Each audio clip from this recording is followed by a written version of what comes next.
የሰው ልጅ በአፈጣጠር አራት እንደሆኑ ታውቃላችሁ እንዴ? ስንት አይነት የሰው ልጅ አፈጣጠር አለ በሚለው ጥያቄ ላይ ማለት ነው። የሰው ልጆች አራት አይነት አፈጣጠር አላቸው። አንደኛ ካለምንም ካልእናትም ካላባትም ከአፈር ብቻውን የተፈጠረው አዳም አለ።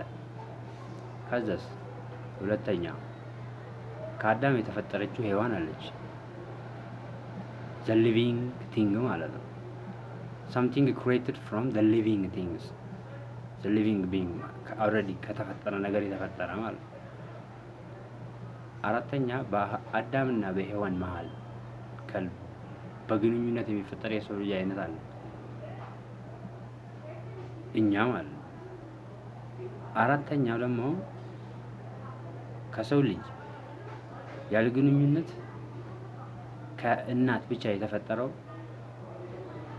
ነብይ ኢሳ አለይሂ ሰላም ክርስቶስ የሚሉት ማለት ነው። አራተኛ አይነት ታይፕ ነው። በምድር ላይ ፈጣሪ ሰዎችን ከሊፋ አድርጎ ነው የፈጠረው አይደል እንዴ? ከሊፎች ናቸው።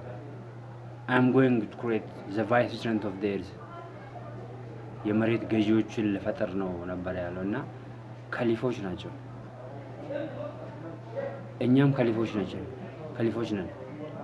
we are ambassador ማለት ነው። ያ ማለት ከረሱል ሰለላሁ ዐለይሂ ወሰለም በኋላ የተፈጠሩት የነበሩት አራት ከሊፎች ናቸው። አቡበከር፣ ዑመር ኢብኑ ኸጣብ ማለት ነው፣ ዑስማን፣ ከዛ ደግሞ አሊ አራት ነው ማለት ነው።